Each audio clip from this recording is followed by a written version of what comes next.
aquí al Teatro del Casino de Quart de Poblet, a la primera jornada, y esperemos que no sea la última, la primera de muchas, de Egiptología de Quart de Poblet, organizada por la Asociación Valenciana de Egiptología.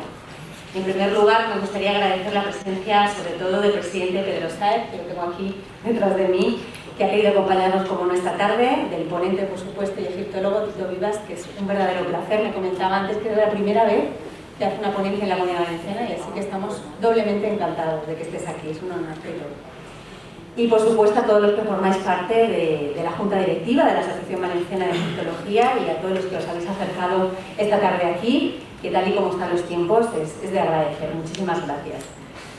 La Asociación Valenciana de Egiptología es de reciente creación. Nació el 1 de enero de 2019 y es una asociación sin ánimo de lucro dedicada a la difusión de la cultura del Antiguo Egipto, civilización que tanto apasiona y sorprende a muchos amantes de esta cultura, entre los cuales me encuentro yo y muchísima gente que hoy esta tarde seguro que está aquí con nosotros. Es una asociación, como digo, joven, pero que tiene muchas ganas de conocer, de divulgar y de fomentar la civilización que se implantó en el Valle del Nilo en la antigüedad a través de conferencias, con la edición también de una revista semestral y también, atención, organizando viajes a Egipto. Luego hablaremos, Pedro, de eso, que me interesa bastante. La egiptología es una especialidad, como saben, principalmente de la historia, aunque también de otras disciplinas, centrada en el estudio científico de la antigua civilización egipcia.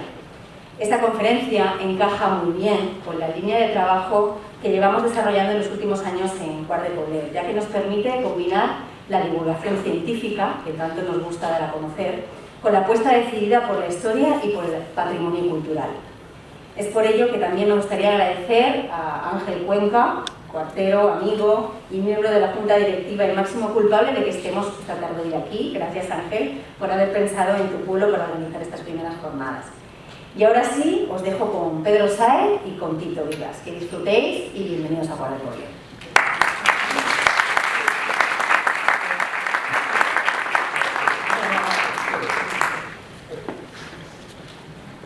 Buenas tardes a todos.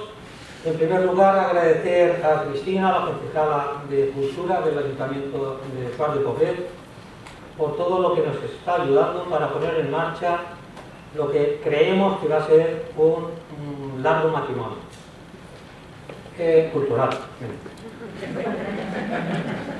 Y hay que aclarar todo esto.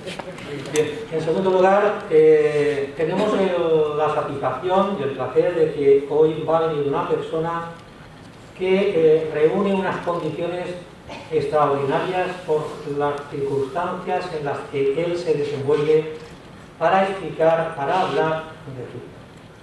Tito Vivas es licenciado en Historia por la Universidad de Alcalá, terminó su licenciatura en la Universidad de Pisa, en Italia, hizo todos los estudios de egiptología y luego pasó a hacer ya tesis, informes, estudios superiores en la Universidad de Jaén y en otras universidades, y ahora está haciendo la tesis definitivamente en la Universidad, en la UCA de Barcelona, para hacer la tesis última sobre las puertas falsas de astronomía,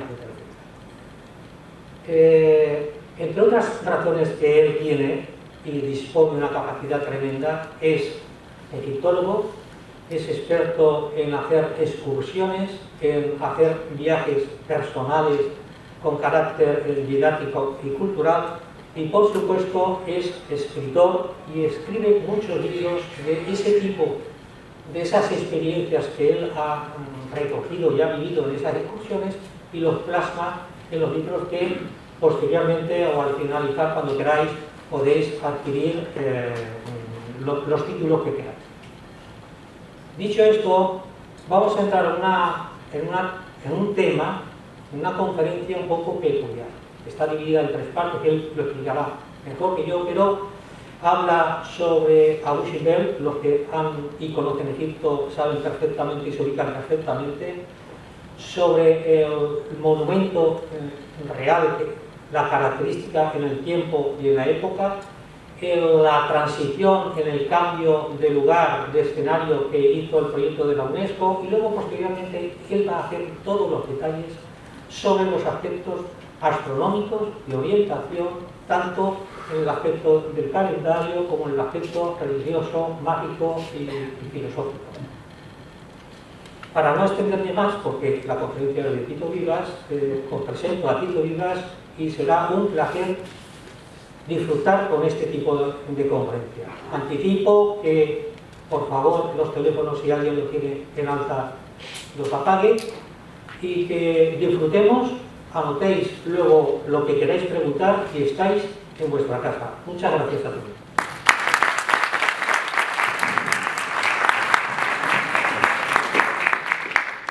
Bueno, muchas gracias. Yo me quito esto que me han dado permiso y tengo gula para, mientras esté aquí solo, poder prescindir de la mascarilla.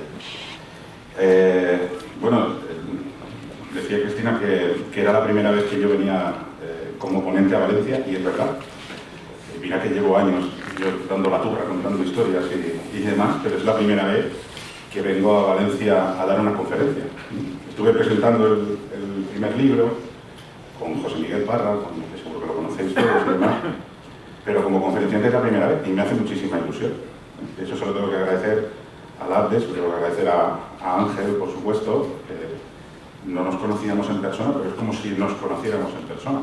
No hemos coincidido, o sea, entre los amigos que tenemos en común, las veces que hemos tenido oportunidad de coincidir y no hemos coincidido por los pelos, las veces que nos hemos cruzado por Egipto sin enterarnos. Al final es como si nos conociéramos. Aparte que yo tengo en el salón de casa un cuadro de Senetmut que todas las mañanas me recuerda a Ángel Cuenca. O sea que, gracias por haber pensado en mí para estas primeras jornadas. Gracias a Pedro, gracias a todo el ALDE. Bueno, y gracias también pues, al ayuntamiento por dar cabida, ¿no? Porque al principio puede parecer muy fácil, pero luego estas cosas, lo que tienen más complejo es la continuidad en el tiempo, ¿no? Y lo que a priori se inaugura siempre con mucha ilusión, luego se convierte, no digo que vaya a ser el caso, pero yo espero y deseo que no, pero yo creo que luego se convierte, ¿no? en esa lucha ardua por intentar mantenerlo. Yo estoy convencido de que vais a contar, ¿no? siempre con espacios como este. Lo espero y lo deseo, porque este tipo de iniciativas que hacéis, este tipo de asociaciones, requieren y necesitan siempre de ese apoyo. Bueno, yo no me enrollo más porque me voy a enrollar ya bastante. Y no sé ni el tiempo de que dispongo, pero tú me vas avisando de lo que sea necesario. Cuando me propusisteis venir, me disteis incluso la libertad de decir, oye, ¿sobre qué te gustaría hablar? ¿Qué estás haciendo ahora? ¿Qué estás estudiando ahora? Y yo a Pedro le propuse varios temas y fue decirle este y no me dio opción a ninguno más. Dijo, no, tienes que venir a hablar de ese tema, tienes que venir a hablar de astronomía, que al fin y al cabo es lo que estoy haciendo ahora, pero además resulta que la mayoría de la gente de la asociación acaba de volver de un viaje a Egipto con motivo de la alineación astronómica en octubre, ¿no? Allí en Abu Simbel. Y claro que lo sabía, porque coincidí con ellos en Abu Simbel. Estuvimos juntos en la alineación astronómica, estuvimos con el doctor Salama, tuvimos una noche de estas toledanas allí esperando que saliera el sol, discutiendo cuestiones sobre la astronomía del templo, y eso es un poco lo que yo vengo a contaros hoy. Como decía Pedro, yo he dividido la charla en 3 partes. Primero voy a hacer una especie de introducción al templo, que todos conocéis, estoy convencido de ello. Esto no es una conferencia que tenga que empezar desde cero, estoy convencido de ello. Pero hay muchas veces que nos encontramos con determinados aspectos en los que no reparamos. Y los que conocéis Egipto, si algo sabéis, es que un egipcio antiguo no da puntada sin hilo. Siempre hay una motivación, siempre hay una razón para hacer las cosas como se hacen. Y Egipto es tan conocido, y hay determinados monumentos, entre ellos Abu Simbel, que están tan profundamente interiorizados, ¿no? en el conocimiento de los viajeros, que muchas veces no reparamos ni siquiera en lo que nos cuentan. ¿Cuántos años llevan diciéndonos, luego hablaremos de ello, que las 2 fechas astronómicas de Abu Simbel corresponden en el calendario al cumpleaños de Ramsés II y a la fecha de su coronación? La fecha del cumpleaños, como lo hayan sacado del pasaporte que le hicieron cuando fue a París, no sé de qué fuente la han sacado, y con la coronación ocurre exactamente lo mismo. Pero llevan décadas repitiendo ese mantra, que yo me he vuelto loco por intentar encontrar dónde está el origen de esa cuestión. Lo más parecido que encuentro es la tumba de Nemrut en Turquía, que es, como sabe Belmonte, esas alineaciones astronómicas sí tienen que ver con el cumpleaños y la coronación del rey. Pero en este caso no tenemos fundamento para esa historia. Entonces yo voy a hacer una especie de introducción al templo, reparando una serie de detalles que nos van a servir luego para interpretar o ver qué vinculaciones pueden tener con la verdadera funcionalidad del templo. La segunda parte de la charla, voy a pasar un poco más por encima de ella, porque es el traslado que sufrió el templo, que también lo conocéis todos, pero yo me voy a centrar en aquellos aspectos que no se tuvieron en cuenta cuando se trasladó el templo, porque no se conocían. Es decir, se sabía que había una alineación astronómica, pero se sabía lo justo. Hay un montón de cuestiones hoy en día que sabemos y que no se tuvieron en cuenta en su momento y que por tanto han podido afectar a la interpretación astronómica del templo. Y la tercera parte de la charla, ahí es donde, si todavía queda alguien despierto, espero profundizar más en las cuestiones un poco más, no es que sean complejas, porque al final vamos a hablar de movimientos del Sol, y todos sabemos lo que es un solsticio y un equinoccio, ¿no? O un orto helíaco de Sirio, no lo sé, pero eso lo podemos explicar rápidamente. Bien, sin más dilación, yo comienzo con esa primera parte, que es la descripción de los templos, porque yo creo que hay que entender la intencionalidad de este conjunto, teniendo en cuenta que no diseñan los arquitectos y sacerdotes de Ramsés II, no diseñan un solo templo, diseñan dos. El pequeño templo que está a la derecha siempre es como la visita marginal y subsidiaria, ¿no? Primero nos maravillamos con los grandes colosos y luego nos vamos a ver el templo pequeñito que siempre decimos está dedicado a la reina Nefertari, cuando luego veremos en la fachada que Nefertari no deja de ser también secundaria en ese templo. Tenemos por tanto el gran templo. Yo lo que voy a hacer, aparte de poneros estas imágenes maravillosas de estas acuarelas de David Roberts que todos conocéis, y seguro que más de uno las tiene colgadas en casa, ¿no? Todos las tenemos enmarcadas en casa. Lo hemos comprado todos en Abudi cuando hemos estado en Luxor y las tenemos enmarcadas en casa. Tanto de la fachada exterior como del interior.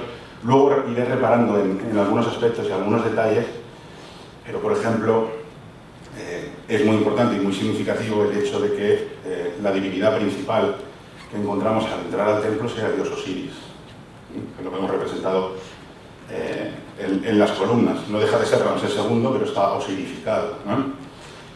Teniendo en cuenta que, por ejemplo, es un dios que luego no va a aparecer en el santuario. Entre las estatuas que se iluminan más o menos, o no se iluminan en el santuario. Bien, aquí tenemos el santuario, también cuando conservaba la policromía. Sobre la historia del templo, me imagino que también la conocéis todos. El primero que localiza el templo es Burckhardt, descubridor también de la ciudad de Petra y demás. Cuando él llega, no puede acceder al interior, porque como habéis visto en la primera imagen de David Roberts, había una gran duna de arena, que hoy no existe, que tapaba la entrada, y quien finalmente consigue entrar por primera vez al templo y encontrarlo vacío, como todo lo que encontró el pobre en Egipto, fue Giovanni Belzoni, que se parecen muchísimo, como veis. Hubo una época en la que estaba de moda que los egiptólogos fueran gorditos con barba, eso pasó de moda.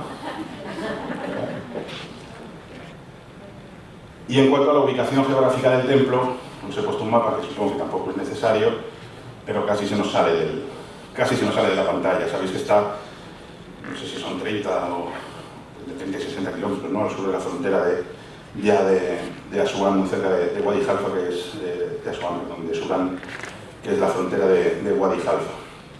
Claro, ahí ha habido una discusión siempre muy grande, y es ¿por qué Ramsés II se va a construir ese templo ahí abajo, ¿no? Pensad que aquí en Asuán, que es donde está Elefantina, estaba la frontera sur de Egipto. Es decir, estamos a más de 200 kilómetros de distancia de la frontera sur de Egipto. Estamos muy fuera de lo que era Egipto, en la tierra de Nubia. Bueno, me imagino que los que habéis estado en Egipto habéis contado con un guía que no sé si os habrá contado o no, lo del cumpleaños y demás, pero también se suele decir que como es un templo en el que Ramsés II se diviniza a sí mismo, que es cierto, ahora lo veremos, lo que pretende es huir o alejarse de los lugares donde eso se le pueda reprochar o se pueda recriminar, ¿no? Para mí eso está un poco cogido con pinza, teniendo en cuenta que son sacerdotes seguramente quienes han tenido que trabajar, ¿no? En este tema son astrónomos y los astrónomos son sacerdotes, y los sacerdotes tienen que venir obviamente de Egipto, no son sacerdotes nubios, ¿no? Hay otros motivos y otras razones por las cuales se habría emplazado en esa zona concreta. Bueno, yo la charla, tanto en esta primera parte como en las demás, me voy a basar mucho en el plano, o la planta, mejor dicho, del templo. Y parece mentira, pero no hay buenos planos y buenas plantas de Abu Simbel. Las más detalladas son las que realizó la UNESCO cuando lo trasladaron, pero son plantas más arquitectónicas que topográficas y tienen muy poca información vinculante al terreno donde se encontraba el templo. En cualquier caso, si vamos por partes, comenzamos con la fachada. Obviamente todo el mundo conoce que la fachada, como estáis viendo allí a la izquierda, está tallada directamente sobre la roca de una montaña con forma casi de pilono de un templo. Tiene esa forma trapezoidal, ligeramente inclinada, y tiene esos 4 grandes colosos de Ramsés II que, hasta donde yo sé, nadie se ha preguntado por qué son 4. Es decir, por qué elegir 4 cuando Amenhotep III en su templo funerario, el propio Ramsés II en su templo funerario, el Ramseum, hasta donde sabemos, erigen en la fachada, o en el templo de Luxor también, erigen 2 colosos sedentes, ¿no? Y sin embargo aquí se elige realizar 2 a cada lado, realizar 4 de estos colosos, que ya digo que yo no he encontrado en ninguna fuente o ninguna publicación una explicación a por qué pudieron haber sido 4. Como digo, es interesante algunos detalles. Lo primero para mí que es relevante es la forma de pilono que tiene el templo. Y yo creo que no es casual ni hay que pasar por alto detalles como la propia inclinación. Esto es algo que tiene mucho que ver incluso desde el Reino Antiguo. Las inclinaciones o los ángulos de las construcciones tampoco eran casuales.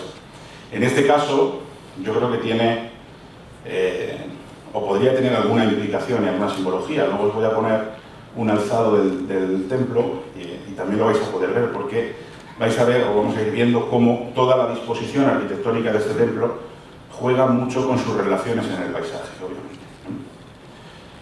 Esta es parte de esa duna que fue retirada, como os digo, por Beltroni para poder acceder, con lo cual se liberaba la entrada del templo. Y la entrada del templo tiene muchísima más importancia y muchísima más relevancia en la disposición arquitectónica de la construcción de lo que parece.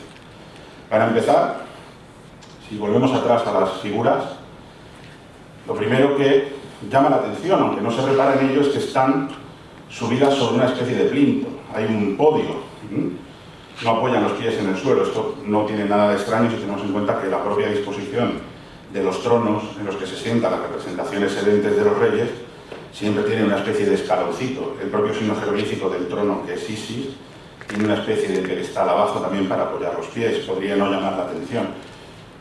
Pero lo que sí es curioso es la altura que tiene ese podio y que va a tener, creo yo, y luego os lo enseñaré, relevancia en las alineaciones astronómicas. Esos podios se utilizan, como suele ser habitual en los ejes de los templos, para plasmar enemigos del norte y enemigos del sur a cada lado del templo. Por un lado asiáticos, como podemos ver, por el otro lado encontraremos los nubios. Pero para mí es importante e interesante un elemento que hoy no se conserva en el templo, probablemente por una fractura casual o no lo sé, y es esta parte de aquí. Si os fijáis, esta esquina está deteriorada, y ocurre lo mismo al otro lado. Yo creo que esa rotura no es casual, y luego te explicaré por qué. Al otro lado tenemos los nubios. Aquí en esta imagen no se ve, pero estaríamos hablando de esa otra parte. Pero estos podios lo que generan en la entrada es un pasillo. un pasillo de acceso al propio templo, y juegan con, aquí se ve esa parte que yo comentaba, este elemento que está fragmentado en los dos sitios, y juega con el espacio necesario para hacer una especie de fachada con las inscripciones pertinentes de titulaturas del rey y demás, que suele ser habitual. Por delante aparecen representaciones tanto del rey como de esos halcones que han perdido su tocado, pero probablemente estarían representando a la figura de Horus. Si nos fijamos, y aquí viene el primer elemento curioso para mí de la fachada, es que ese pasillo que genera este podio, prolongado hacia el interior de la puerta, tiene su correspondencia con unas jambas artificiales que hay a cada lado. Generalmente cuando vamos y entramos al templo, las puertas están abiertas, y las puertas son de madera, enormes, que llegan hasta aquí. Pero esas puertas, por supuesto, son ficticias, no artificiales, ¿no? Tienen una llave dorada muy bonita con la que todo el mundo se hace la foto. La pregunta es cómo sería la puerta originalmente del templo, porque la altura que tiene el podio es la altura que tienen esas jambas en la puerta, que la de este lado también está dañada. Luego os explicaré cuál puede ser la relevancia o la importancia de esas jambas. Siguiendo con las representaciones importantes o los detalles importantes a tener en cuenta en la fachada, también es muy importante ese friso de babuinos que nos encontramos en la parte superior del templo, aunque está dañado también en el centro, pero encontramos un friso de babuinos que, como sabéis, nos están diciendo que aquí hay una clara connotación ritual solar. El babuino en esa posición de adoración al sol lo encontramos, bueno, siempre se ha interpretado como un símbolo, ¿no? El babuino por la mañana se coloca así para secarse el rocío del pecho y demás, y los egipcios lo interpretaban como una adoración al sol al amanecer. Eso lo tenemos referenciado en muchos relieves y en muchos registros. Por lo tanto, la primera pista la encontramos ya desde la lectura del templo en su parte superior. Estamos ante un templo que tiene una caracterización solar. Eso también se va a encontrar en el interior del templo. Por supuesto, para que no haya género de duda, la divinidad principal a la que se está dando culto en el centro de la fachada, por encima de la puerta, que es el dios Ra, Ra-Horacti, ¿no? Es de cabeza de halcón, y supongo que todos conocéis la lectura oculta que existe en este relieve. ¿Hay alguien que no lo conozca? Si os fijáis, la figura del dios Ra sujeta como dos cetros en las manos. A un lado, este cetro con cabeza de chacal, y al otro, aunque está muy deteriorado, se conserva la parte superior donde se ve un rostro femenino con una pluma en la cabeza. Eso es el nombre, uno de los nombres de la titulatura del propio Ramsés II. User, que es ese cetro con cabeza de chacal, la diosa Maat con la pluma en la cabeza, y Ra, que es la representación de la propia divinidad en el centro. Es decir, se está haciendo adoración al dios Ra, pero en realidad se está haciendo adoración a User Maat Ra. Por lo tanto, lo que se está haciendo él mismo es adorarse a sí mismo, identificado con el sol. Fijaros que ya es la segunda identificación, todavía no hemos entrado al interior del templo. En la fachada, Ramsés se identifica con Ra, en el interior se identifica con Osiris, y en el santuario se coloca entre los demás dioses como uno más. Es decir, es un templo que ya desde este momento se nos empieza a salir de las clasificaciones. Generalmente los templos egipcios los clasificamos a grandes rasgos como templos funerarios, donde se rinde culto al rey una vez muerto, templos de culto, la casa donde vive el dios tal y se rinde culto a ese dios. Y esto es un término intermedio, extraño, raro y además construido donde Cristo perdió el mechero, ahí abajo, lejos de la propia influencia no de la capital, vamos, de todo el Estado, ¿no? Aquí veis cómo David Roberts lo dibujó antes de que estuviera bastante más deteriorado, en el momento en el que se abrió ese pequeño hueco para acceder al interior. Si entramos a ese interior del templo, lo primero que encontramos es una sala hipóstila bastante peculiar, y las peculiaridades que tiene no están reflejadas en este plano, porque como ya os decía, los planos son bastante malos.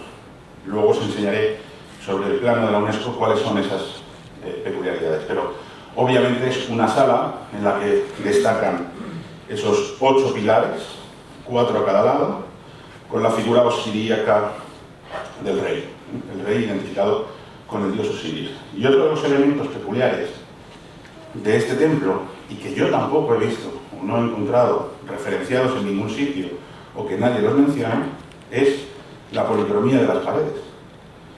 Pero a mí me llama mucho la atención que la fachada principal, que es la puerta del eje principal, está decorada en amarillo. El único color que encontramos en la decoración es amarillo. Todos sabemos que el amarillo es el oro, el color de la piel de los dioses, y también sabemos que es una forma de identificar que hay una connotación solar. Aquellos lugares en los que toca la luz del sol o tiene una vinculación solar se suelen representar en dorado, ¿no? O en estos colores amarillos. Esa policromía, por ejemplo, cambia en las paredes laterales. Bueno, este es el caso, la vista contraria hacia el otro lado, y cambia en las paredes, que se conserva prácticamente nada de la policromía del templo, pero hay un cambio consustancial en lo que es la decoración del templo. Aquí pasa a ser una decoración, digamos, canónica, dentro de lo que es un templo de Ramsés II. ¿Qué nos encontramos? Nos encontramos la típica representación del faraón venciendo a los enemigos, ¿no? Que lo tenemos desde la baleta de Narmer hasta la llegada de Alejandro Magno, prácticamente, es una representación icónica del rey. Tenemos la célebre batalla de Calais, donde resalta por encima del resto del conjunto la famosa escena del carro de Ramsés II, que generó el eterno dilema, ¿no? Ese debate de si el rey está moviendo el arco o es que se equivocaron y tuvieron que corregir el brazo. Pero si os fijáis, sabemos que esto es una viga, es decir, hay 2 caballos tirando del carro, porque los egipcios nos representan las 4 patas de los 2 animales. Y hay quien dice, no, es que yo he oído, por lo menos, y le digo, no, es que es un animal, es un solo caballo que va corriendo. No.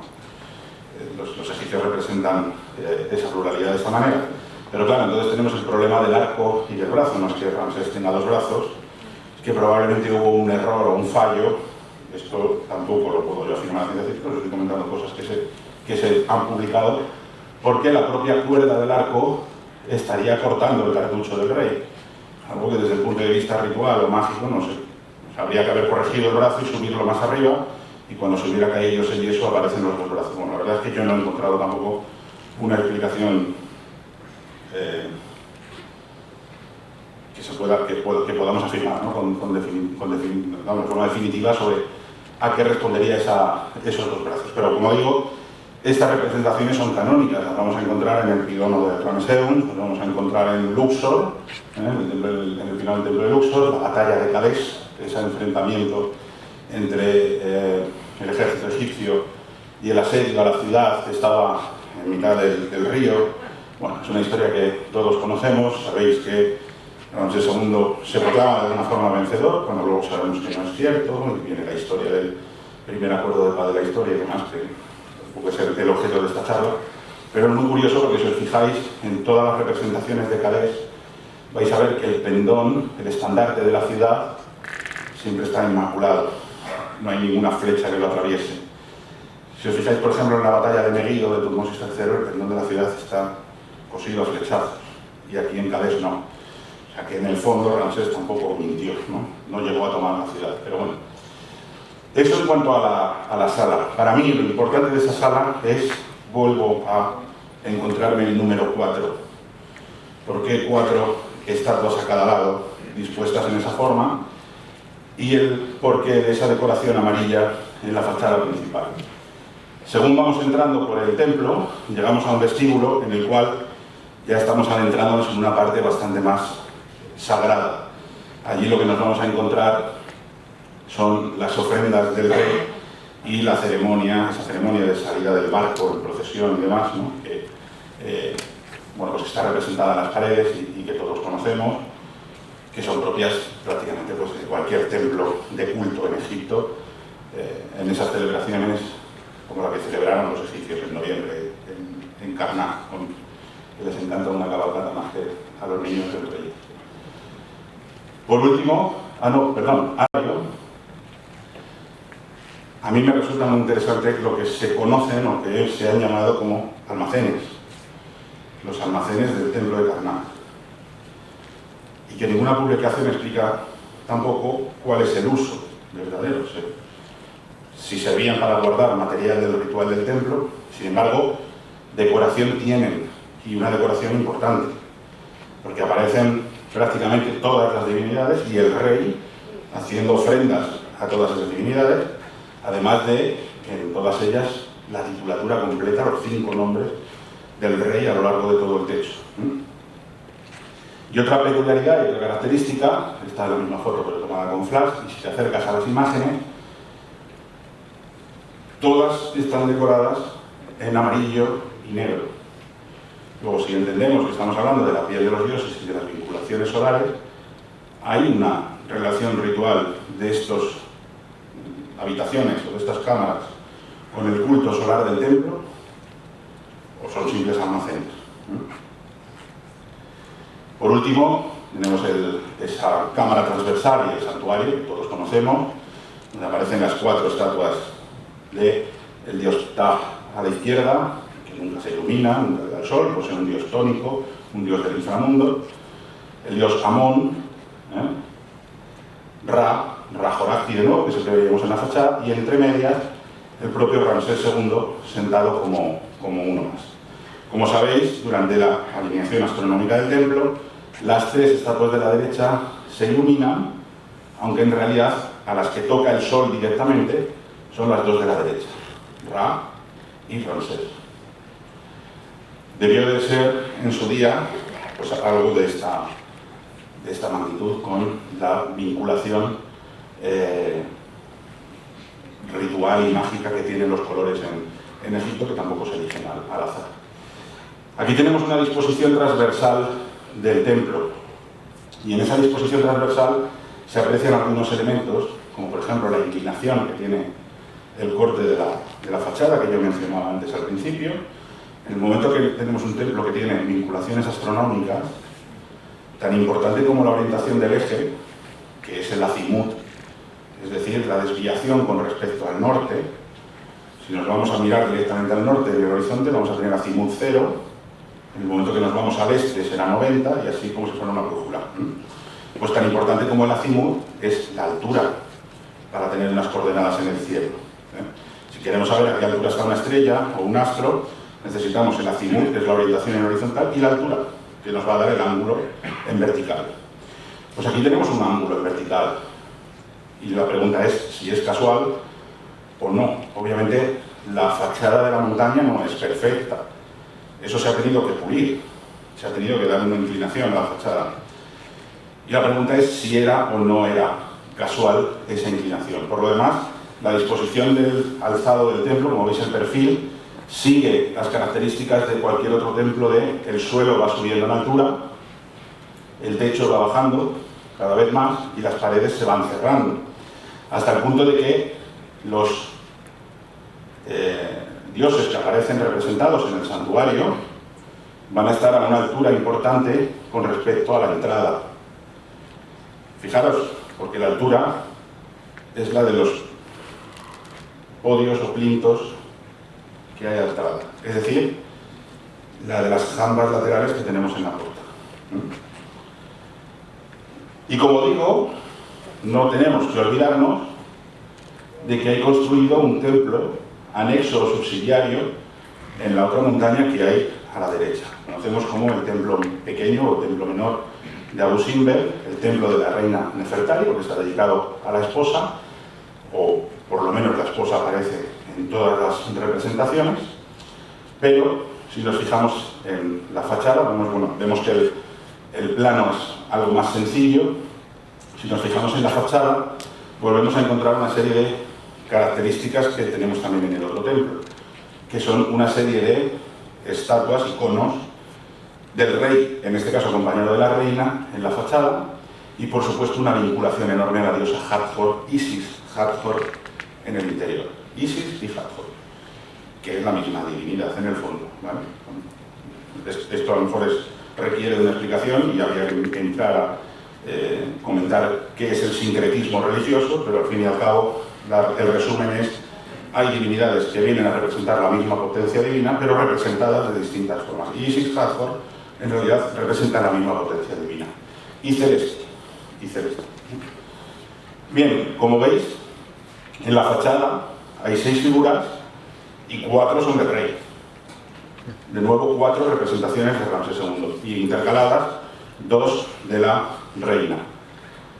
Pero ¿qué es lo más interesante de la fachada?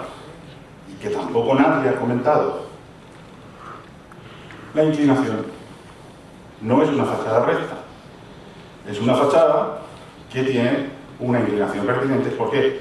Porque probablemente también tenga una connotación astronómica, una connotación celeste. El problema es que cuando se trasladaron los templos, esto estoy haciendo un pequeño spoiler de la segunda parte, cuando se trasladan los templos se tiene mucho cuidado en mantener la alineación del templo grande, que es la alineación que se conocía, pero no se había estudiado la vinculación astronómica que podía tener el otro templo. Bueno, fijaros que existe, aparte de un azimut, una inclinación en la fachada que podría estar señalando una altura. Eso en cuanto a la fachada. En cuanto al interior, nos encontramos una sala que, si en el otro templo estaba prácticamente completamente dedicada a esa vinculación con Osiris, aquí está vinculada con la diosa Hathor, Isis Hathor. Aparecen en las paredes las mismas representaciones canónicas, con la diferencia de que en este caso hay un apoyo, una presencia continua de la reina Nefertari en esas escenas, o participando activamente en la magia y el ritual de esas escenas, ya sea con la corona blanca o con la corona roja. Ella siempre aparece detrás o aparece tocando el sistro, pero no deja de ser un templo para Ramsés II, para la celebración y conmemoración de un momento concreto en el reinado de Ramsés II. Un momento en el que incluso el propio Horus y Set, enemigos acérrimos, se ponen de acuerdo. Y además es un momento concreto porque ambos llevan ese símbolo en las manos, que como sabéis significa miles de años, ¿no? Una eternidad, por decirlo de alguna manera. En el interior, pasando a esa sala, que es esta pequeña sala transversal, generalmente la gente se detiene en las representaciones que hay en estas paredes. Esta es la que habría a este otro lado de la puerta, donde aparecen de nuevo el rey Ramsés II haciendo ofrendas. Como veis, la figura de Nefertari está, pero tampoco es relevante. Aquí es el rey quien está haciendo ofrendas a Amón en un lado, a Ra-Horajti en el otro, y la vinculación de Isis y Hathor a la diosa, a la reina Nefertari. Hathor a la izquierda, Isis a la derecha. Pero hay una parte de este templo en el que se repara porque es bonita y se comenta, pero yo creo que nadie se había preguntado o planteado cuál podría ser su representación o su significancia. Es sobre, voy a volver atrás, porque sobre las puertas, allí aparece esa representación de la diosa Isis Hathor. En este caso el nombre de Hathor es el que aparece allí, que aparece como señora del cielo, es decir, es una connotación astronómica clara, montada en una barca, en un manjal de papiros. Y por delante aparece esta pequeña columna, con una flor encima, con un loto o un papiro encima, y una especie de cuenco, es un vaso vertedor de purificación, pero esa columnita puesta delante, ¿no? Y el rey haciéndole esas ofrendas. Aparecen los dos sitios. Luego volveremos sobre estas representaciones. Por último, el santuario, sabéis que representa directamente la diosa Hathor en forma de vaca con la figura del rey de abajo. Esto es una descripción, bueno, por supuesto, el templo, las decoraciones también son de color amarillo. Esto es un poco la descripción del templo, que todos conocíais, pero yo he querido ir haciendo una serie de énfasis en algunos puntos y en algunos aspectos que yo creo que no se han tenido muy en cuenta, no sé, la verdad es que no existen prácticamente publicaciones sobre los templos de Abu Simbel. Pero, bueno, yo creo que van a servirnos para luego comprender mejor la siguiente parte. En esta segunda parte voy a hablar un poco sobre las alteraciones que han sufrido esos templos. No solamente en el traslado que sufre en los años 60, que todos conocéis, sino la primera pregunta que yo me hago, y que también se hizo Lul cuando empecé a trabajar en estas cuestiones astronómicas, es hasta qué punto el río o las crecidas del río habían afectado la fachada del templo. Es decir, muchas veces presuponemos que el templo empieza aquí, y no es cierto. Aquí tenemos un muro de adobe con una puerta lateral y probablemente continuaba hacia una fachada que hubiera delante, y lo que no sabemos es en qué momento la orilla del río le afecta.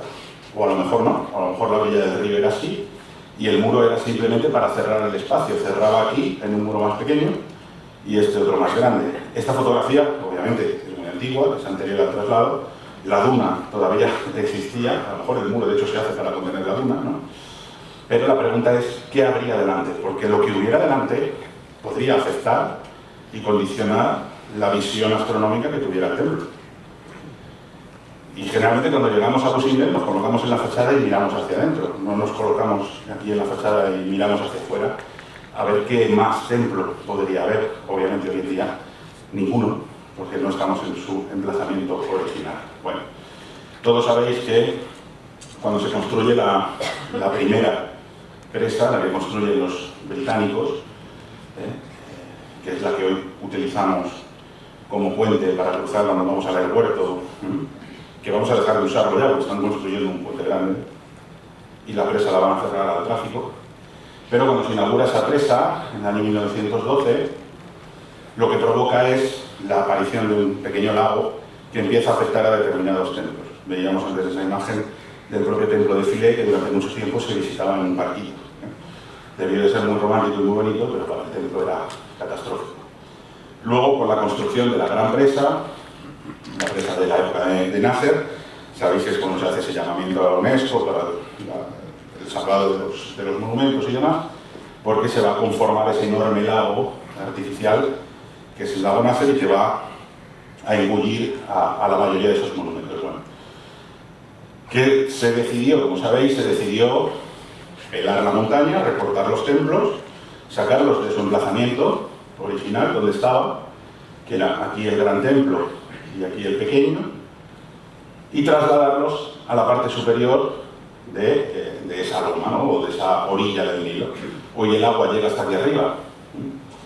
Esta es la ubicación del templo, es decir, se trasladó hacia la derecha, y este pequeño templo se colocó aquí. Por supuesto, en dos montañas artificiales.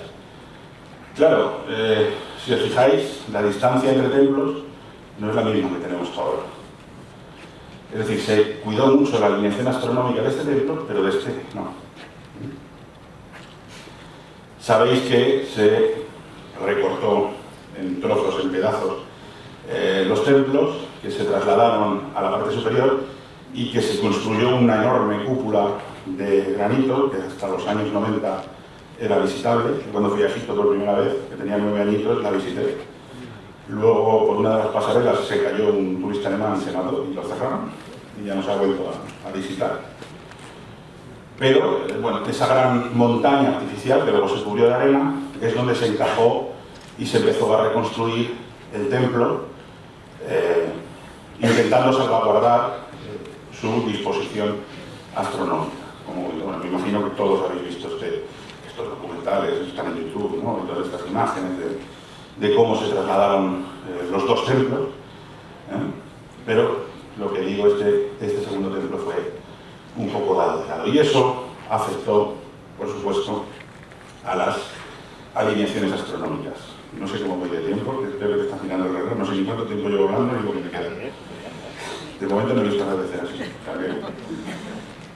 Eso afectó de alguna manera a las alineaciones astronómicas. Vamos a entrar, por tanto, ya en profundidad, en la interpretación de esas alineaciones astronómicas de los templos. Como todos sabéis, El templo, el eje principal del templo, está dispuesto de tal manera que 2 veces al año el sol, al amanecer, entra por el templo, atraviesa todo el eje del templo e ilumina 3 de esas 4 estatuas que hay en el santuario, como las hemos visto.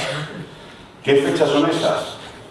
21 de octubre y 21 de febrero del calendario gregoriano, que tampoco me voy a meter en estas líneas, ¿no? Pero 21 de octubre, 21 de febrero. Por supuesto, olvidaros del cumpleaños de Ramsés II, de su coronación, ni nada por el estilo. La pregunta entonces es, ¿qué efeméride se está rememorando en ese momento? Porque no son paradas solares significativas en el movimiento del Sol. Ahí tendríamos el 20-21 de marzo o 21-22 de septiembre, que es cuando tenemos los equinoccios. Es cuando tenemos el Sol saliendo por el este exactamente. Bueno, es un poco más complejo que eso. Lo que conocemos como equinoccio es el cruce entre el plano del ecuador de la Tierra y la eclíptica del Sol. Me explico. Todos sabemos que la Tierra gira alrededor de un eje y al mismo tiempo gira alrededor del Sol. Pero el eje de la Tierra no es perpendicular al plano en el que giramos alrededor del Sol. Tenemos una inclinación de 23 y pico grados. ¿Eso qué significa? Significa que estamos girando, la Tierra no gira en el plano de la eclíptica, sino que gira con inclinación. Y es lo que provoca los equinoccios. Es lo que hace que en invierno el Sol esté más bajo, las noches sean más largas, y en verano al contrario, también por la distancia que tenemos en esa eclíptica con respecto al Sol, que no está en el centro del punto en el que gira, ¿no? Pero hay que tener en cuenta que cuando hablamos de astronomía cultural, astronomía observacional, el egipcio no conoce esto. El egipcio no conoce ni lo que es el plano del ecuador, ni lo que es la eclíptica, ni lo que son los puntos de cruce. Lo que hace es una observación del horizonte, y él ve que el Sol se desplaza. Fijaros, esto es lo que yo os comentaba, como estas fechas que están vinculadas a ese punto, que es el equinoccio, que es cuando el Sol sale por el este, no tienen relación ninguna. Porque fijaros, la alineación al norte, no tenemos un ángulo de 90 grados en el eje del templo, por lo tanto, no hay relación ni vinculación ninguna, ni por fecha ni por ubicación, con esos equinoccios. Por otro lado, lo que tenemos son las fechas de los solsticios, el de verano en junio y el 21 y 22 de diciembre en invierno. Como digo, los egipcios no conocen este concepto astronómico. Lo que conocen es lo que llamaríamos la astronomía observacional. Se colocan, miran el horizonte y lo que van a ver es cómo el Sol se desplaza. El 21 de marzo sale por un punto y a partir de ese momento se va a ir desplazando la salida del Sol cada vez más hacia el norte, hasta que va a llegar a los 23 grados de diferencia con respecto al este, que son los que tienen la inclinación de la eclíptica, y llegaríamos al solsticio de verano. A partir de ese momento retrocederá cada mañana de nuevo hasta que vuelve a salir de nuevo por el este, y a partir de ese momento empieza a hacer lo contrario hacia el sur. Empieza a salir cada vez más al sur, además con un ángulo cada vez más bajo en su viaje por el cielo, hasta lo que sería el solsticio de invierno.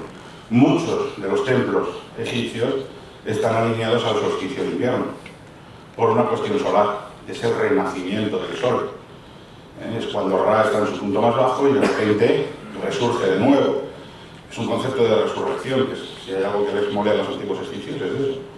Por lo tanto hay una vinculación clara al solsticio de invierno, y eso lo encontramos en muchísimos templos. Bien, pues como digo, aquí tenemos una alineación a 21 de octubre y 21 de febrero, que no tiene que ver ni con solsticios ni con equinoccios. Obviamente, aquí es donde llega Juan Antonio Belmonte, el profesor Juan Antonio Belmonte, con Mosalam Saltud. Esto lo tienen publicado en ese volumen que se llama In Search of Cosmic Order, que es imprescindible para conocer la astronomía de los antiguos egipcios, y él se da cuenta de una cuestión, y es que 21 de octubre son 60 días, 2 meses, antes del 21 de diciembre. 120 días antes del solsticio de invierno. Y 21 de febrero son 2 meses, 120 días, 60 días después del solsticio de invierno. En total suman 120, 60 antes y 60 después. 120 días es lo que dura una estación del calendario civil egipcio, lo cual nos lleva a preguntarnos si hay una vinculación calendárica en el templo. Pero fijaros, hay una capillita aquí que, como os acabo de mostrar, tiene una alineación diferente con respecto al eje principal del templo. Es una orientación que viaja más hacia el sur. Veis que se desplaza más hacia el sur, porque esta capillita sí está orientada al solsticio de invierno. Sí está orientada al solsticio de invierno. Lo cual nos lleva a plantearnos, o hacer una introducción a cuál es el origen del calendario egipcio. Sabéis que los egipcios tienen un calendario de 360 días, más 5 días festivos al final del año que llaman Epagomenos. Esos 360 días los dividen en 3 estaciones, Ajet, Peret y Shemú, de 4 meses cada una, de 30 días cada una, 120 días. Ahora bien, si tenemos que analizar cuál es el origen, se han planteado varias teorías. Que el origen sea nilótico y que tenga que ver con las crecidas del Nilo, que el origen tenga que ver con los movimientos de la estrella Sirio, que los griegos llamaban Sotis, del egipcio Sokedet o Soketet, que tienen un ciclo muy parecido al del Sol, por lo tanto podría tener un origen solar, y hay quien ha propuesto también, por supuesto, un origen en los movimientos y las fases de la Luna, teniendo en cuenta que los nombres que ya reciben los meses del calendario están vinculados a las fases de la Luna. Bien, probablemente todas son correctas. Probablemente todas influyeron en el origen del calendario civil, que debió de aparecer probablemente en época de Snefru, más o menos. En un primer momento el origen podría ser nilótico y estar marcado por el lapso de tiempo que pasa de una crecida a otra crecida. Pero obviamente eso es muy irregular. Depende de las lluvias en Etiopía, depende del caudal que alcanza el Nilo, y probablemente los egipcios lo sabían. Quienes hayáis leído el libro de la astronomía en Egipto, de José Lur, o hayáis hecho el curso de astronomía que tienen en la Universidad Autónoma de Barcelona, reconoceréis esta imagen donde aparece, es un fragmento de la piedra de Palermo, ese canon que nos sirve para tener un listado de reyes del Reino Antiguo, donde nos encontramos este punto en el que converge el reinado de Aja y el rey Yer. Y en ese punto aparece esta representación donde nos indica la duración de los reinados, la duración del último año de reinado del rey Aja y la duración del primer año de reinado de Yer. Si os fijáis en esta parte, este es el último año, vemos el símbolo del año, del rey, y cada lunita de estas es un mes. 1, 2, 3, 4, 5, 6 meses, y luego tenemos 7 días. Mientras que la continuación en el primer año del siguiente rey, duró 4 meses y 13 días. Está U invertida la decena y 3 rayitas. O sea, sumando, 6 y 4 son 10 meses, no llega a 11 meses. Es decir, lo que nos están diciendo aquí es que todavía no tienen un calendario establecido con una duración fija, y probablemente se está rigiendo por lo que tarda en llegar la siguiente crecida. Por lo tanto, en un origen probablemente sí que hubo una influencia nilótica en la creación del calendario. El problema es que es tan desigual, es tan caótica, que no sirve para planificar el tiempo, y empiezan a plantearse otras influencias, otras cuestiones astronómicas. Pero el propio nombre de las estaciones, Ajet, Peret o Shemú, como verdear, como salida o como sequía, tienen una clara connotación agrícola, lo cual nos está diciendo que esas estaciones obviamente tienen que ver con los procesos del propio río Nilo, entre ellos la inundación, que podría ser, pues se propone que es esa fase de Ajet, porque además, si no, bueno, aquí tenéis la representación de las 3 estaciones, sujetando cada una con su nombre, sujetando esa especie de óvalo con los 4 meses que corresponden a cada estación en el interior. Si vemos la secuencia de la crecida del Nilo, nos damos cuenta de que está rigiendo perfectamente las divisiones estacionales del propio calendario. A finales de junio, que además coincide con el solsticio de verano, es cuando empieza a llegar la inundación, que tiene su pico en julio, entre julio y agosto, hasta octubre, que comienza a retirarse las aguas. Por lo tanto, se genera ese calendario de 120 días, donde lo que nos encontramos es, bueno, una división perfecta que probablemente ya ha cogido la influencia de el ciclo solar y el ciclo de Sirio.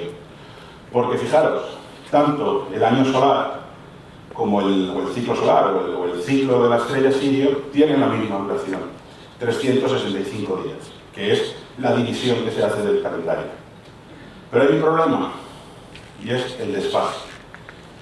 Porque no son 365 días exactos, son 365 y cuarto. Por eso nosotros cada 4 años introducimos un año bisiesto, le sumamos un día al calendario. Y eso los egipcios no lo hicieron nunca. No lo hicieron nunca. ¿Qué les ocurría entonces?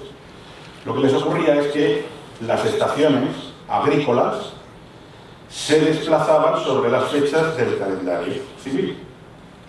Y había un momento que el calor llegaba en enero y al contrario, lo que llamaban un año malo cuando se llegaba el año bueno. Es decir, si ellos establecen el calendario civil haciendo coincidir todo, haciendo coincidir el solsticio de verano con la llegada de la inundación y con el orto helíaco de Sirio, que es cuando la estrella Sirio, que es la más brillante del cielo, identificada como la diosa Isis, termina su periodo de conjunción y aparece en el horizonte justo antes del amanecer. ¿Qué es el periodo de conjunción de una estrella?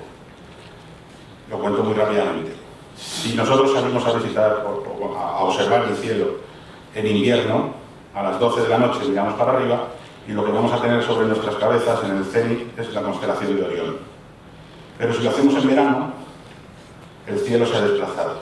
Y en verano, a las 12 de la noche miramos para arriba y lo que tenemos sobre nuestra cabeza es la constelación de Escorpio.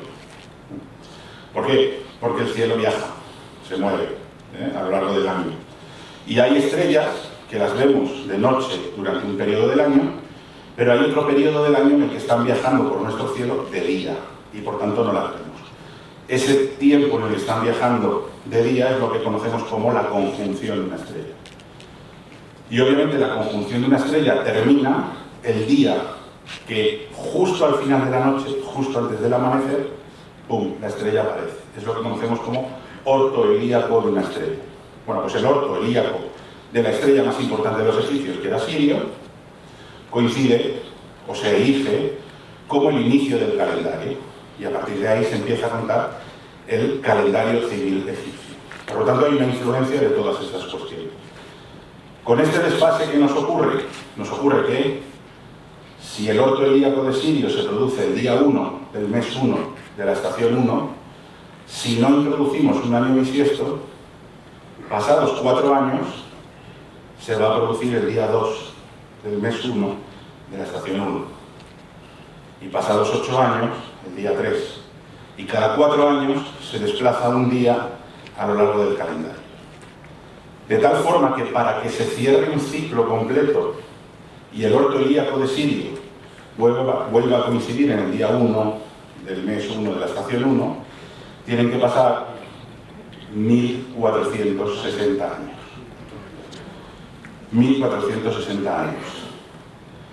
¿Quién gobernaba 1460 años después de que se inventara el calendario egipcio? Ramsés II. Por lo tanto, probablemente esa sea la razón y la intención de la construcción del templo. Además, esa contabilidad del tiempo está representada en esa pequeña capilla que hay a la izquierda, que nadie visita nunca porque está cerrada. Hay una puerta de madera, está cerrada y no te dejan entrar a esta capilla en la que el dios Tot aparece en los relieves, no tengo fotografía porque yo la he encontrado, donde el dios Tot aparece haciendo ese conteo del tiempo. Fijaros en esta imagen de la fachada, esta capilla de la derecha que tiene este símbolo del horizonte, esos dos pilonos, que está orientada de forma diferente que la fachada del templo, es la que nos está apuntando al solsticio de invierno, y al otro lado hay una pequeña capilla dedicada al dios Tot que nos hace el conteo del paso del tiempo. Es un calendario, ya no tenemos duda ninguna, ¿no?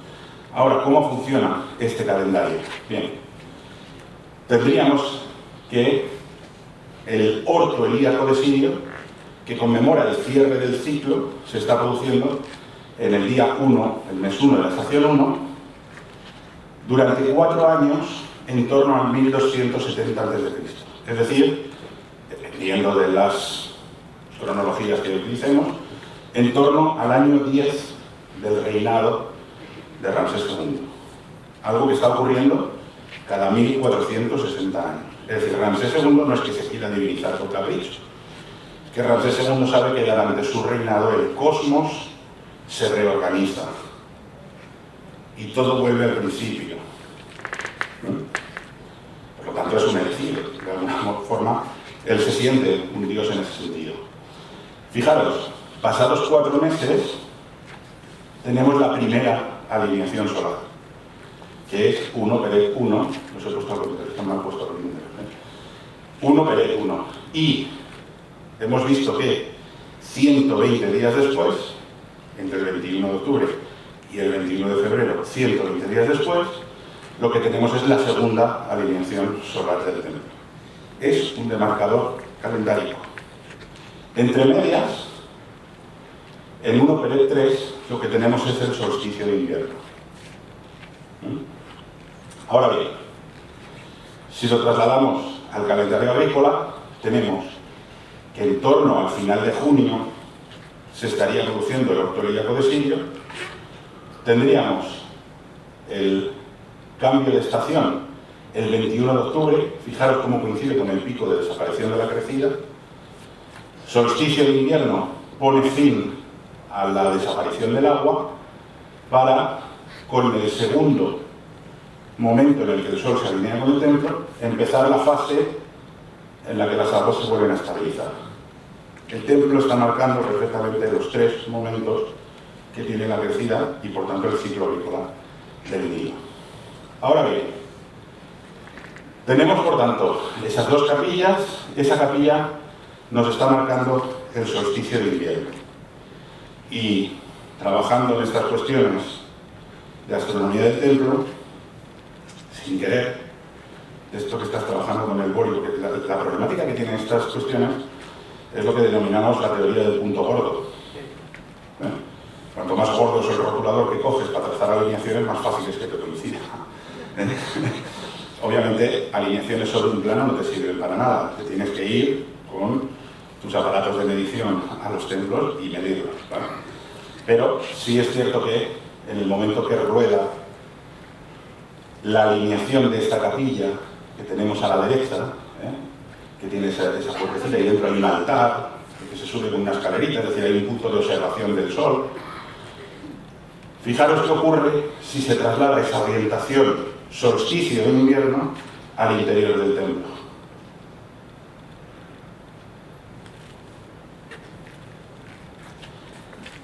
A ver si va a ser que eso no son almacenes.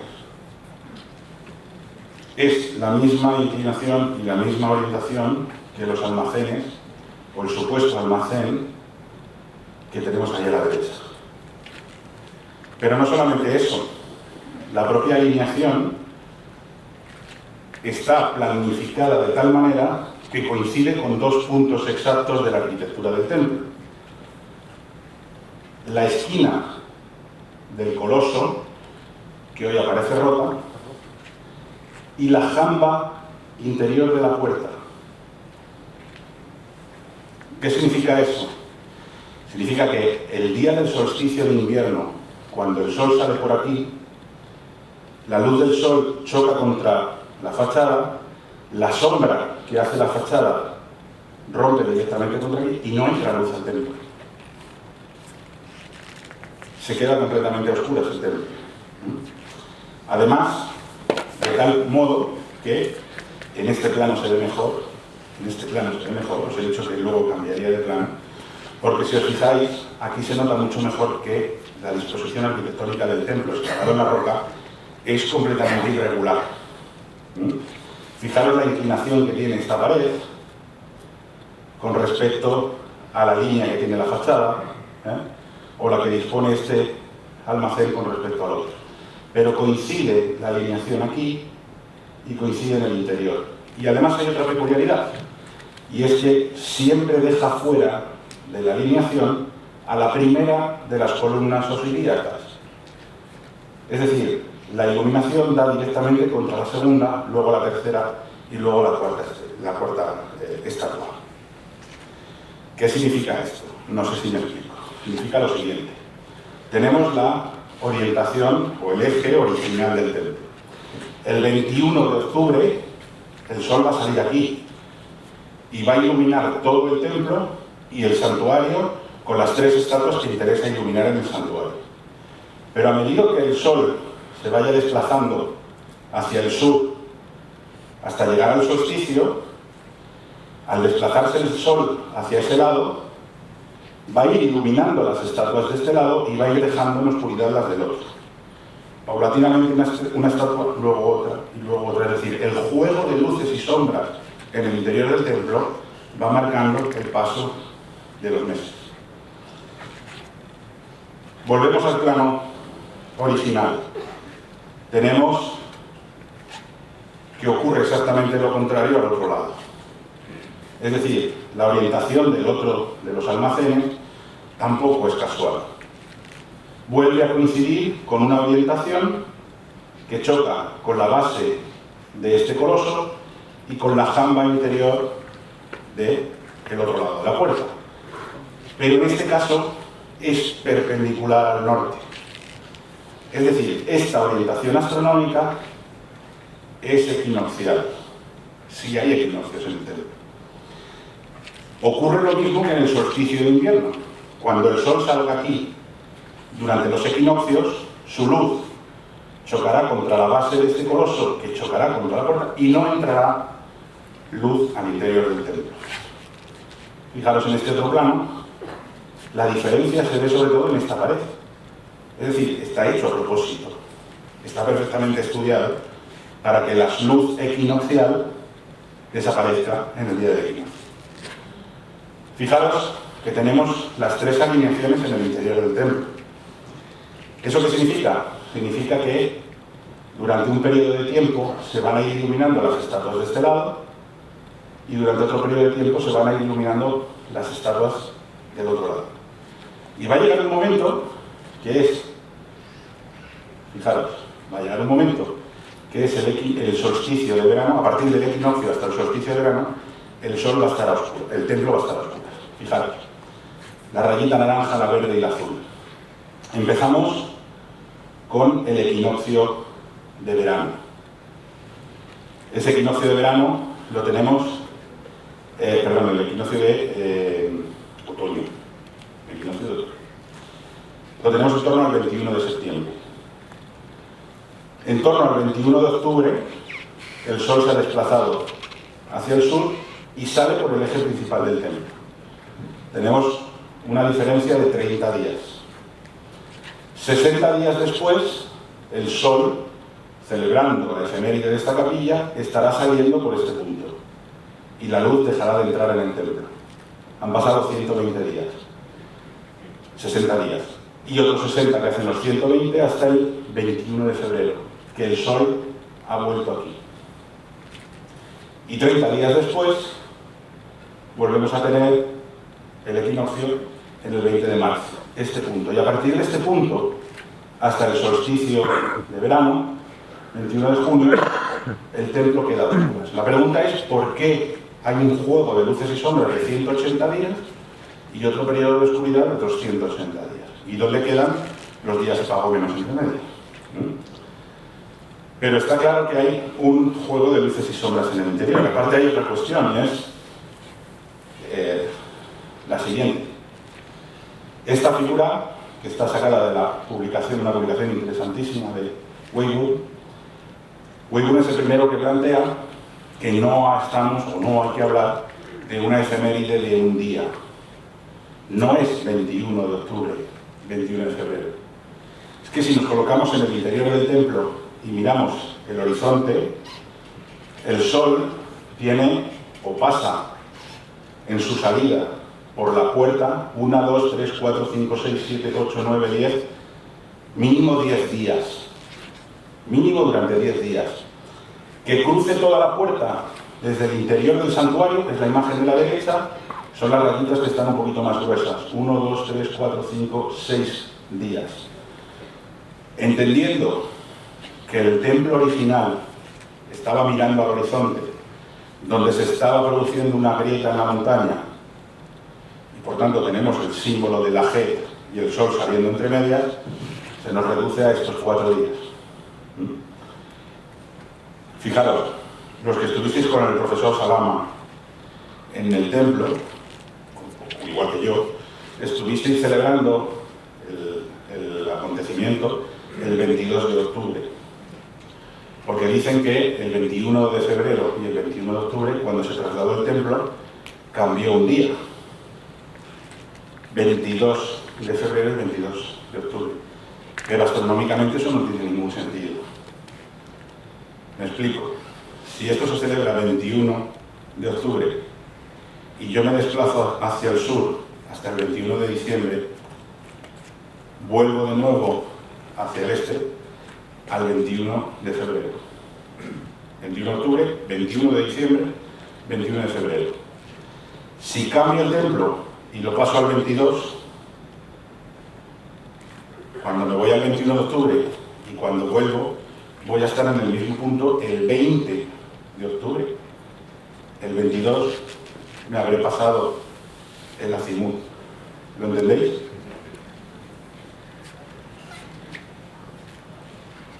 Me explico. A ver si puedo hacerlo con esta imagen. Digamos que tenemos esta alineación y la tenemos el 21 de octubre.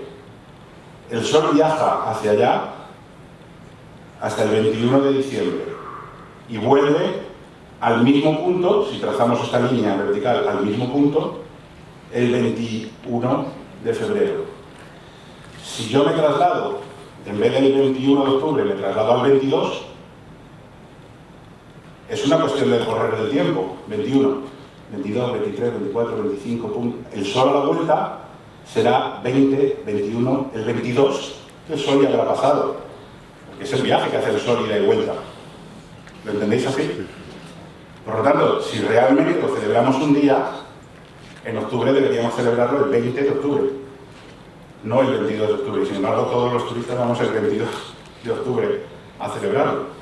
Por eso yo recomiendo que si vayáis en febrero.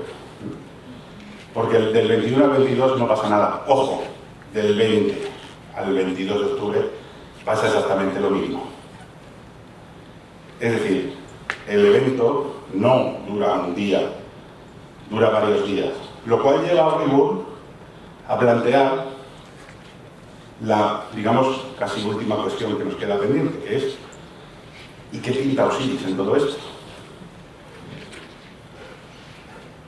El Festival de Hoyak. El cuarto mes del año, se llama Hoyak, es cuando se celebra la resurrección de Osiris, un dios que es asesinado por su hermano, ¿vale?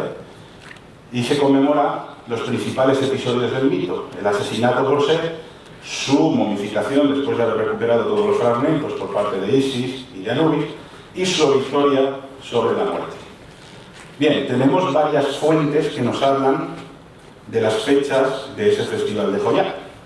Tenemos el papiro Humillac, que nos dice que se celebraría en torno al día 19 del cuarto mes de Ajer y que terminaría en torno al 30 del cuarto mes de Ajer. Tenemos también el calendario de festivales que se conserva en Medinet Habu, que es posterior. El proceso se inicia, según esa fuente, en torno al 21 del cuarto mes de Ager y termina en torno al 30, no ha faltado aquí el 30, en torno al 30 del cuarto mes de Ager. Es decir, las fechas son muy parecidas. Y es lo mismo que aparece en el Ramesseum.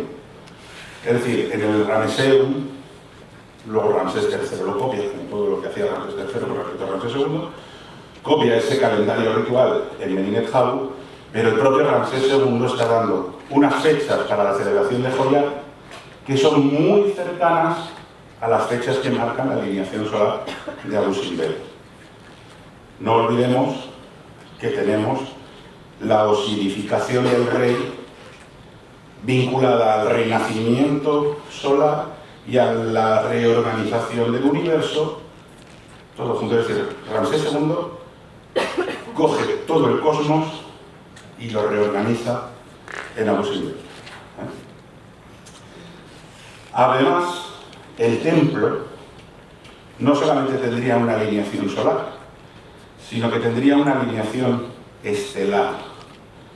Según las investigaciones de Van der Hagen y de Bonneval, en ese momento en el cual se está conmemorando el cierre del ciclo zodíaco con respecto al calendario civil y digamos, procesos de alineaciones astronómicas, una de las estrellas del cinturón de Orión, concretamente la del medio, que se llama el Nilam, está saliendo por el mismo lugar. Es decir, la orientación del templo está al mismo tiempo observando cómo se alza Sag, la constelación de Orión, que no es otra cosa que Osiris.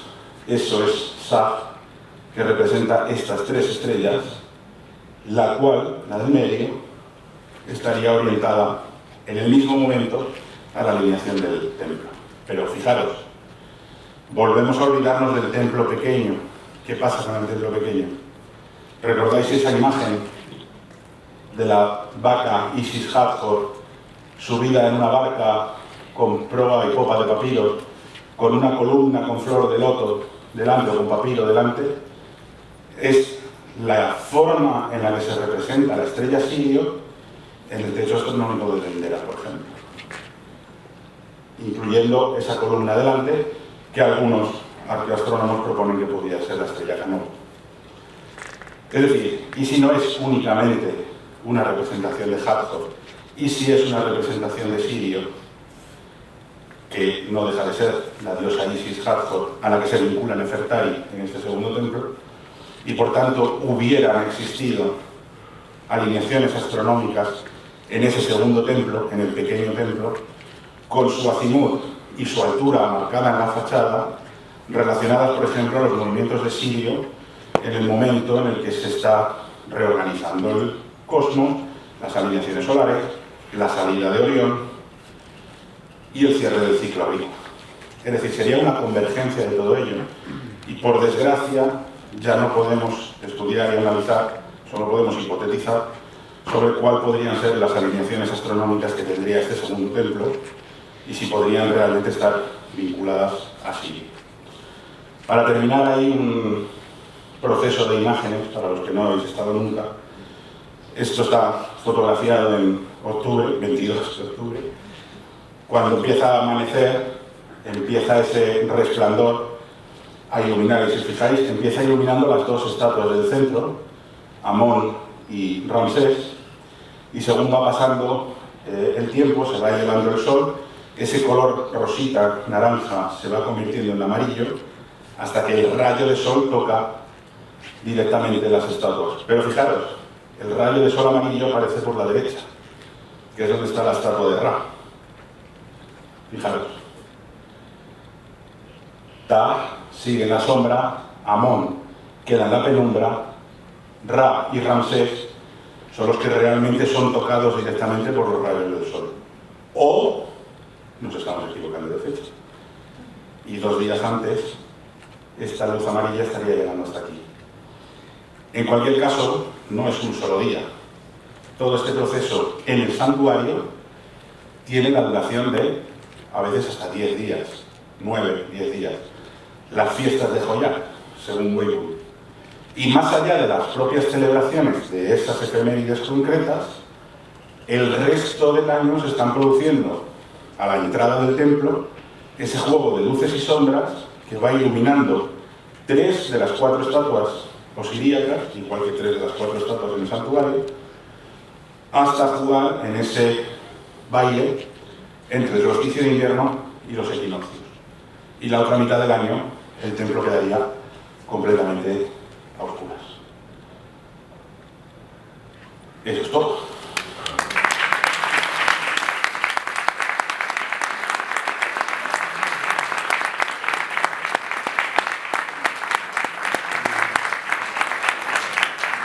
Por aquí sube el jefe que nos diga la cosa. Yo me voy a hacer el rey de agua mientras. Sí. Pasa un poco. Muchas gracias. Ha sido espectacular la conferencia. Una cantidad de datos que nos deja con una información muy válida para luego comprender muchas cosas. Entonces ahora, fuera de si que nos ha gustado, ¿hay algún tipo de pregunta antes de que cerremos concretamente? Quien quiera hacer algún tipo de pregunta que alce la mano y la contestará Tito. Si se la respuesta, ¿no? Bueno, como por lo visto os habéis quedado anonadados, ahora vamos a cerrar. O no me explica bien y no han entendido. No, está bien. Entonces ahora vamos a tener el gusto y la satisfacción de hacerte una plaquita, que esa la queremos hacer para todas las personas que vengan cada año aquí a Juan de Bóveda, y te vamos a entregar por la mano de Cristina, la concejala de Cultura, esa plaquita de recuerdo que nos da testimonio,